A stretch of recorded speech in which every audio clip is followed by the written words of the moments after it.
Okay, I guess you guys by now have heard what happened in Idaho. You already know what goes down in Idaho. Don't it sound like Idaho don't let me shut up when people get upset. Anyway, you heard what went on with at Idaho. Let me refresh your memory right quick, right fast. Check this out. Point, they had her shirt almost entirely off. Her undergarments were exposed. It was a terrifying situation that I never thought that I would witness at a public political event, a town hall. Get up or be arrested. Sheriff Bob Norris trying to lift Teresa Borenpol out of the chair after she refused. You see Sheriff Norris talk to the security guards. Is he a deputy? He's our deputy. That's when Borenpol fought being removed. Security guards eventually get her to the ground.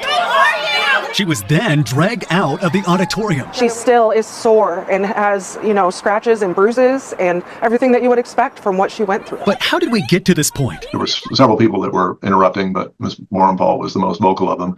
We've got her on video no fewer than 7 times shouting out, interrupting. All I have to say is that is a complete, utterly shame. I don't know what was worse. Those 2 barbaric men coming, manhandling a woman who had a right to speak, or everybody in that center that just stood by like big doofs and didn't say or do anything.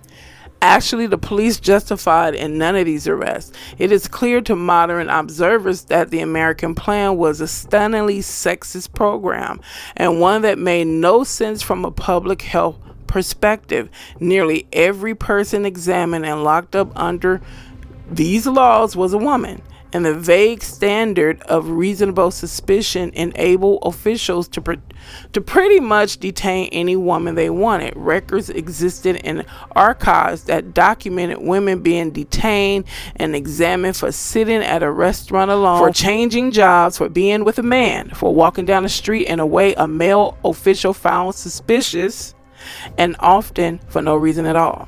Many women were also detained if they refused to have sex with police or health officers. In the late 1940s, San Francisco police officers sometimes threatened to have women vaginally examined if they didn't accede to sexual demands.